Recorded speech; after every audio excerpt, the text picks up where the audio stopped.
I have received a message from His Excellency the Governor-General recommending, in accordance with Section 56 of the Constitution, an appropriation for the purpose of the Appropriation Bill No. 1, 2018-19, and I call the Treasurer.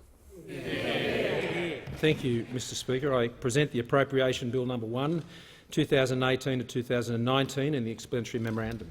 The Clerk.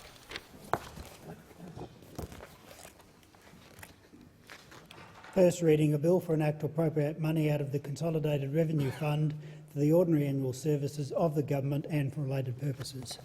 The Treasurer. Thank you, Mr Speaker. I move that this bill now be read a second time. What have you achieved? What are you going to do now? What does it matter for me? These are the questions Australians are asking and want answered tonight, Mr Speaker. So let me get to it. A stronger economy, more jobs, guaranteeing essential services, the government living within its means. That is what this budget is about. The Australian economy is now pulling out of one of the toughest periods we have faced in generations. The global financial crisis was significant, but coming off our once-in-a-100-years mining investment boom had an even bigger impact, ripping $80 billion out of our economy over the 4 years to 2016-17. This directly impacted Australians and their families, including holding back wages. During this difficult time, the government has been working to strengthen the Australian economy and get the budget back on track. And we've been making real progress. The Australian Bureau of Statistics figures show that almost 1 million jobs have been created since we were first elected, as promised. More than 1,000 jobs a day last year alone, 3/4 of which were full-time. Businesses are responding to improved conditions by investing again. Confidence is up. More new businesses are being started. We've backed small and medium-sized businesses with legislated tax cuts and investment incentives. We invested at record levels to build the roads, railways, airports and energy infrastructure Australia needs for the future. Landmark export trade deals are backing our farmers, miners, manufacturers and service industries to crack new markets. We've made responsible budget savings, $41 billion legislated since the last election to get spending under control. We are no longer borrowing money to pay for everyday expenditure like welfare payments, no longer on the credit card. We have retained Australia's international AAA credit rating from all 3 agencies, only one of 10 countries in the world to do so. Our national economy is strengthening, but it is also true that the benefits are yet to reach everyone, and this will take more time. That is why it is important to stick to our plan. There is more to do. We cannot take a stronger economy for granted. We live in a very competitive world. If we make the wrong calls, other countries will cut our lunch. There is a lot to gain and there is much to lose. We can't ease off. In this year's budget, there are 5 things we must do to further strengthen our economy to guarantee the essentials Australians rely on. 1. Provide tax relief to encourage and reward working Australians and reduce cost pressures on households. 2. Keep backing business to invest and create more jobs, especially small and medium-sized businesses. Guarantee 3 the essential services that Australians rely on, like Medicare, hospitals, schools and caring for older Australians. 4. Keep Australians safe with new investments to secure our borders and, as always, ensure that the government lives within its means, keeping spending and taxes under control. That's our plan. Mr Speaker, I will turn first to the key financial outcomes in this year's budget. In 2017-18, the budget deficit will be less than half what it was just 2 years ago at $18.2 billion. This will be the best budget outcome since the Howard government's last budget a decade ago. The deficit will fall again to $14.5 billion in 2018-19. The budget is forecast to return to a modest balance of $2.2 billion in 2019-20, and to projected surpluses of $11 billion in 2020-21 and $16.6 billion in 2021-22. Over the medium term, the surplus is projected to rise to over 1% of GDP without breaching our tax speed limit, consistent with our fiscal strategy. The forecast outcome for 2019-20, as always, is subject to Treasury's assessment of economic conditions at the time of the budget. As a government, we have put constraints on how much we spend and how much we tax to grow our economy and responsibly repair the budget. Real expenditure growth remains below 2%, the most restrained of any government in more than 50 years. This will see government spending fall to 24.7% of GDP, below the 30-year average over the forward estimates. We are also keeping taxes under our speed limit of 23.9% of GDP, as set out in our fiscal strategy. Higher taxes to chase higher spending never ends well. Australians always end up paying for it one way or another. Without the budget returning to balance, with the budget returning to balance, we will start paying down debt. We have reached the turning point on debt. Net debt will now peak at 18.6% of GDP this year in 2017-18 and will fall by around $30 billion over the forward estimates. Over the medium term, net debt will fall to 3.8% of GDP by 2028-29, more than $230 billion. Gross debt will peak during 2019-20 at less than 30% of GDP, and over the medium term, gross debt will be $126 billion less in 2027-28 than was estimated at the mid-year update in December. It has been a long road back from where we started in 2013 and where the previous government left us. We are close to our destination and we must stick to our plan. Mr Speaker, I turn now to the measures in tonight's budget that form part of our plan for a stronger economy. In this budget, we are providing tax relief to encourage and reward working Australians and to reduce the cost pressures on households. Tonight I announce a 7-year personal tax plan to make personal income tax lower, fairer and simpler. The plan will result in more working Australians paying lower rates of tax. It will be enshrined in legislation. The plan has 3 parts. 1. Tax relief for middle and low-income earners now. 2. Protecting what Australians earn from bracket creep. And 3. Ensuring more Australians pay less tax by making personal taxes simpler. Under our personal tax plan, 94% of Australian taxpayers will pay no more than 32.5 cents in the dollar as a marginal rate. That compares to 63% if we leave the system unchanged. This means more working Australians paying lower taxes on every extra dollar they earn. There must be reward for effort. Step 1 starts permanent tax relief to middle and lower income earners of up to $530 on what they will pay in tax next year and every year after that. That is what can be responsibly afforded while keeping the budget on track. Those earning up to $37,000 and paying 19 cents in the dollar will have their tax reduced by up to $200 on what they have paid in tax. The average tax paid by Australians in that tax bracket in 2015-16 was $1,900 per year.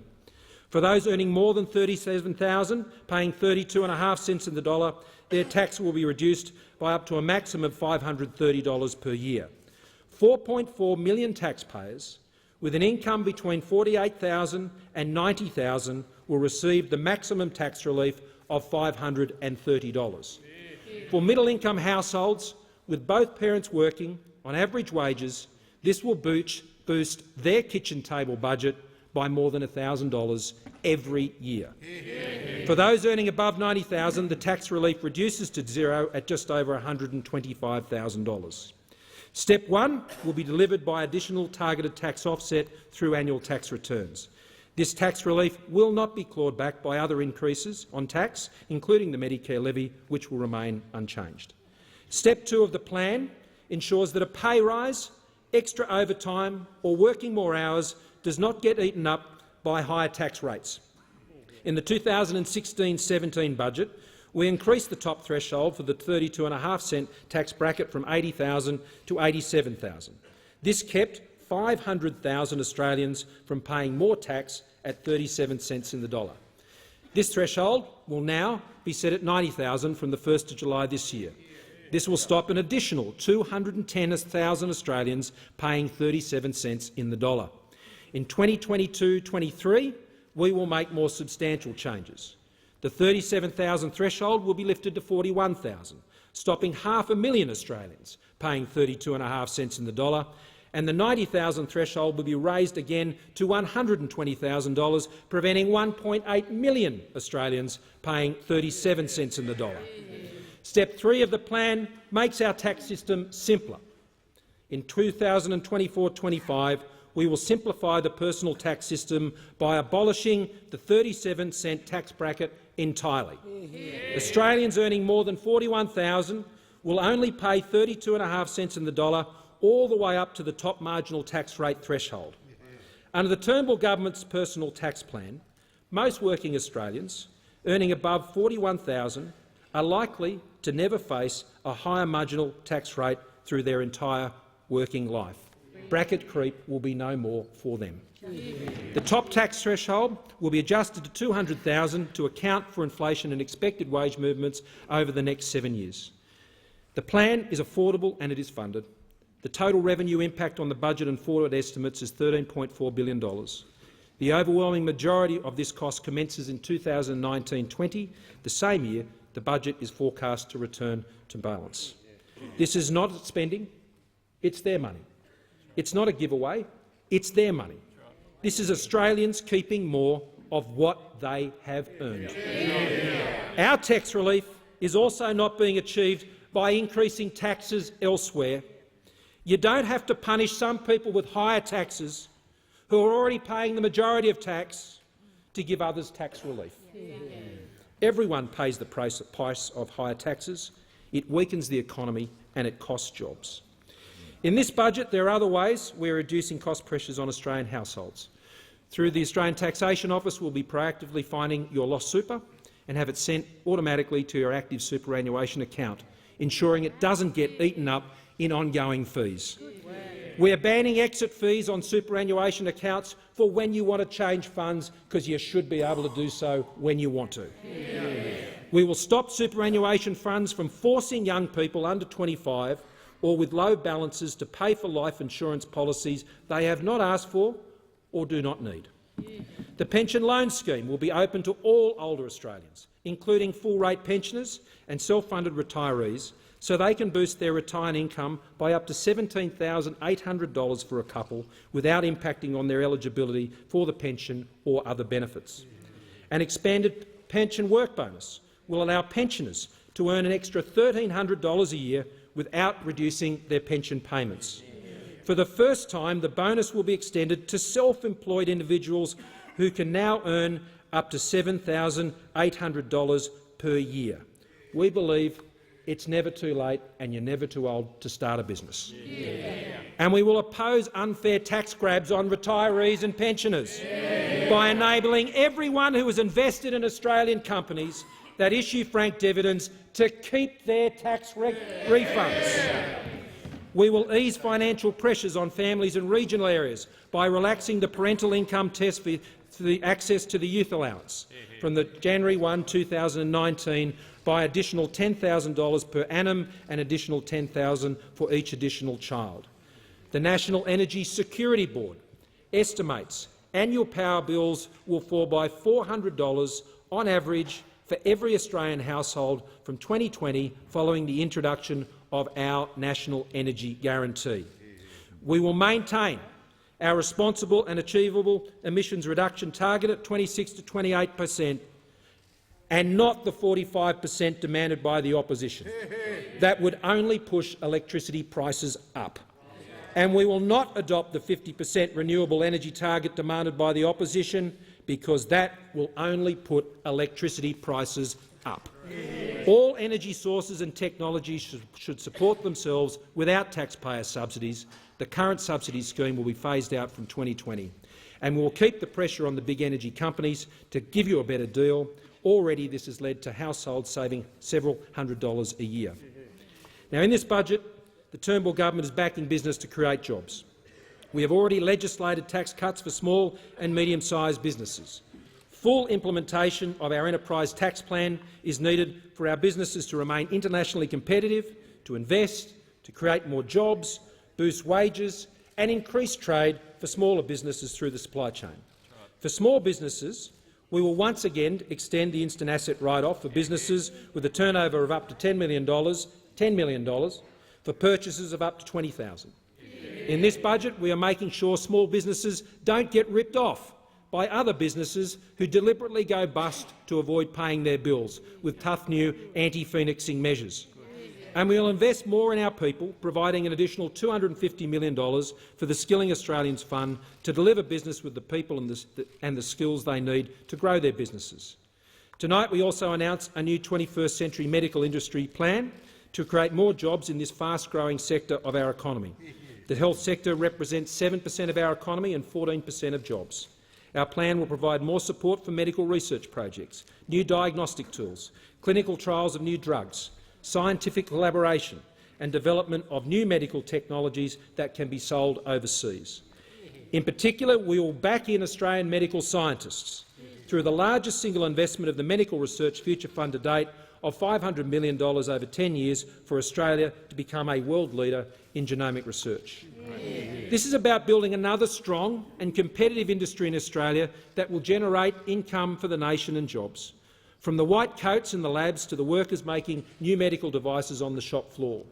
But it's not just science and technology in the medical industry we're supporting. The government will invest more than $2.4 billion in Australia's public technology infrastructure. This includes supercomputers, world-class satellite imagery, more accurate GPS across Australia, upgrading the Bureau of Meteorology's technology platform, a national space agency and leading research in artificial intelligence. It's exciting setting up our manufacturing, agriculture, transport and service industries for success. They rely on this public infrastructure to do their own research, develop new products and services and to run their businesses more efficiently. To support companies genuinely investing in research and development, we are refocusing the R&D tax incentive to give more support to the companies that invest a higher proportion of what they spend in R&D over and above what others would just do anyway. And we're backing farmers to create more jobs. In addition to better weather and GPS services, there will be additional funding to protect against pests, diseases and weeds. We are funding new technology to better detect biosecurity risks, and we will increase our efforts to negotiate away technical trade barriers to agricultural exports in more countries. Our 10-year $75 billion rolling infrastructure plan will continue, strengthening our economy, busting congestion in our cities, making rural roads safer and getting our products to market. Tulla Airport Rail, Western Sydney Airport Rail, Brisbane Metro, Perth Metronet, the M1 upgrade, at a more local level, the Shoalhaven Bridge, Avalon Airport, new works on the Geelong line, an electrification upgrade for the Frankston to Baxter line, the Bridgewater Bridge, the Coffs Harbour Bypass, the Bunbury Outer Ring Road, boosting the Bruce Highway from Pine River to Caloundra, and the notorious Section D from Cooroy to Curra, the Bunteen Highway in the Northern Territory, and the Adelaide North-South Corridor. But we always know that more needs to be done. That's why tonight I'm announcing a $1 billion urban congestion fund to support projects at a state level to fix pinch points and improve traffic flow and safety in our cities. There will also be a $3.5 billion Roads of Strategic Importance initiative upgrading key freight routes. This initiative will boost our regional economies and will be backed in by a new funding round for the Building Better Regions Fund. A strong economy also needs strong, accountable and competitive 21st century banking and financial system. We will continue to roll out our stronger penalties, powers and enforcement to take action on misconduct in the sector. The legislated bank levy will continue, and the Australian Financial Complaints Authority will stand up on the 1st of November of this year, and our banking executive accountability regime, already law, starts on the 1st of July. In this budget, we're also moving forward with our open banking regime and the consumer data right, giving small businesses and households more control, more choice and better deals. Mr Speaker, our plan for a stronger economy means the Turnbull government can guarantee the essential services that Australians rely on. Just because you're getting older does not mean you should have to surrender your dignity or your choices. We're living longer. It's a good thing. We want to preserve and increase the choices of older Australians. To support the choice of older Australians who wish to stay at home and avoid going into residential aged care, the government will be increasing the number of at-home care places by 14,000 over 4 years at a cost of $1.6 billion, in addition to the 6,000 additional places provided last December. By 2021-22, over 74,000 high-level home care places will be available, an increase of 86% on 2017-18. We will also be providing $146 million to improve access to aged care services in rural, regional and remote Australia. We will provide $83 million for increased support for mental health services in residential aged care facilities, especially to combat depression and loneliness. And we'll stand up for older Australians to keep them safe and prevent elder abuse with new support services and a national online register for enduring powers of attorney. In addition to the pension loan scheme and the pension work bonus changes, the government will back the choices of older Australians who choose to stay and work. This will be done by supporting them to transition their skills, providing wage subsidies of up to $10,000 for employees who take them on, and combat age discrimination in the workforce. We will expand the Entrepreneurship Facilitators program and create a new skills and training incentive to provide mature age workers with the opportunity to update their skills. We will help Australians plan for a longer and healthier life, with new online skills and health checkups at ages 45 and 65 years, linked to a program that can help them better prepare. We will fund targeted programs run by local sporting organisations and community groups to encourage older Australians to remain physically active for longer. It's all part of our More Choice for a Longer Life plan. For parents and students, our legislation needs-based funding for schools delivers $24.5 billion more over the next 10 years. That's 50% more funding per student on average over a decade. This year schools will receive a record $18.7 billion, with a legislated rise to around $30 billion in 2027. The issue of funding is addressed. Now it is to focus on how the money must be best spent, to give teachers the tools to equip students to grow and succeed. That is the Turnbull government's focus. In this budget, we are extending the National Schools Chaplaincy program on a permanent basis, with a special new anti-bullying focus. The National Partnership Agreement on Universal Access to Early Childhood Education will be extended a further year at a cost of $440 million. On July 2, the Turnbull government's new childcare package will come into effect. Our new 5-year hospitals agreement, which is being signed onto by the states and territories, will deliver $30 billion in additional funding, a 1/3 increase over the previous 5 years. And following last year's budget, funding for Medicare and the Pharmaceutical Benefit Scheme, the PBS, has been guaranteed in law. This budget includes an extra $1.4 billion for listings on the PBS, including medicines to treat spinal muscular atrophy, breast cancer, refractory multiple myeloma and relapsing remitting multiple sclerosis, as well as a new medicine to prevent HIV. Lifeline Australia will receive additional support, as will funding for mental health research, with $125 million over 10 years from the Medical Research Future Fund. The government will also provide support for parents and infants by funding tests for new conditions to ensure that debilitating conditions are picked up at the earliest opportunity. The government will provide $150 million more to promote active and healthy living in the community, improving existing community sport facilities and to expand the support for the sporting schools and local sporting champions programs. In rural and regional areas, we have funded a plan to get more doctors to where they are needed through a new workforce incentive program. 3,000 more doctors 3,000 more nurses. This plan includes the establishment of a new network of 5 regional medical schools within the broader Murray-Darling region. And we have moved to guarantee rural and remote access to dental, mental health and emergency medical services through increased financial support for the Royal Flying Doctor Service. Indigenous Australians also benefit from our commitment to address remote housing needs in the Northern Territory and through our primary health care model. Our veteran-centric reform package will continue with a planned additional $112 million in this budget, as will our support for ongoing veterans' mental health and employment initiatives. And every dollar and every cent committed to delivering the National Disability Insurance Scheme remains in place and always will. The Liberal and National parties can always be trusted, Mr Speaker, to keep Australians safe, stopping the boats and keeping them stopped, protecting Australians from the threat of terrorism, hunting down criminals, giving our defence forces what they need to do their job to protect our values and our freedom, protecting Australia from those who would seek to do us harm and exert unwelcome influence on our soil. This is what the Turnbull government is doing.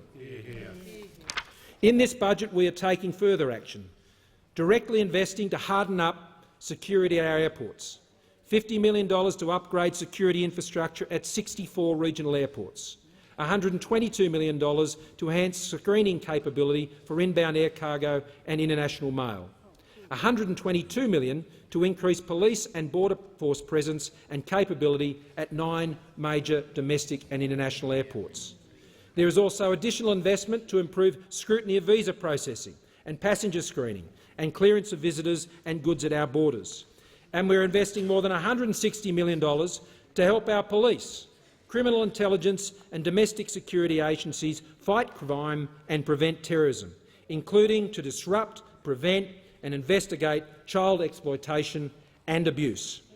And new powers will be sought from this parliament to back in states and territories to crack down on offenders and criminals with outstanding warrants and fines by withholding their welfare payments. Lastly, in this year's budget, the Turnbull government will ensure that the government always lives within its means. A stronger economy keeps spending under control by getting Australians off welfare and into work. After record jobs growth, the proportion of working-age Australians now dependent on welfare has fallen to 15.1%, the lowest level in over 25 years. Improved compliance and better targeting has also assisted in getting welfare spending under control, and we will continue to take action in this area on behalf of taxpayers. This budget includes new measures also to further improve integrity of our tax system. We are cracking down to ensure that the R&D tax incentives are used for their proper purpose, with enhanced integrity, enforcement and transparency arrangements, saving taxpayers $2 billion over the next 4 years. Our crackdown on multinationals has already brought around $7 billion a year in sales revenue by multinationals into our tax net, but we need to do more. We will close down another tax loophole opened up by the Rudd government back in 2008 that gave foreign companies a tax break over Australian companies by changing the tax treatment of stapled structures. We're also further tightening the rules to stop multinationals from fiddling with how they account for debt to reduce their tax liabilities. But the next big challenge is to ensure big multinational digital and tech companies pay their fair share of tax. Over the past year, I've been working with counterparts at the G20 to bring the digital economy into the global tax net. In a few weeks' time, I will release a discussion paper that will explore options for taxing digital businesses in Australia.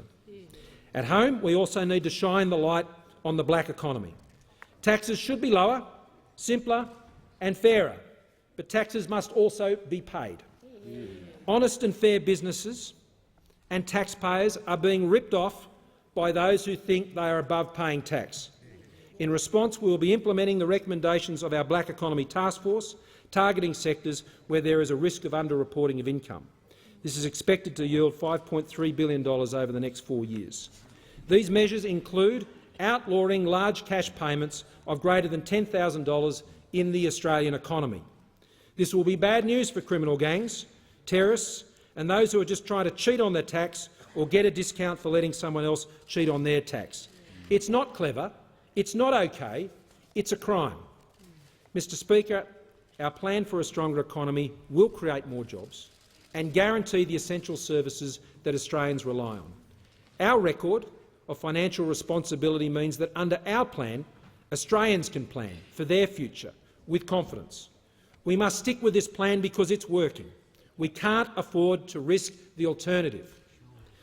So, to be clear, our plan for a stronger economy is tax relief to encourage and reward working Australians, backing business to invest and create more jobs, guaranteeing the essential services Australians rely on, keeping Australians safe and ensuring the government continues to live within its means.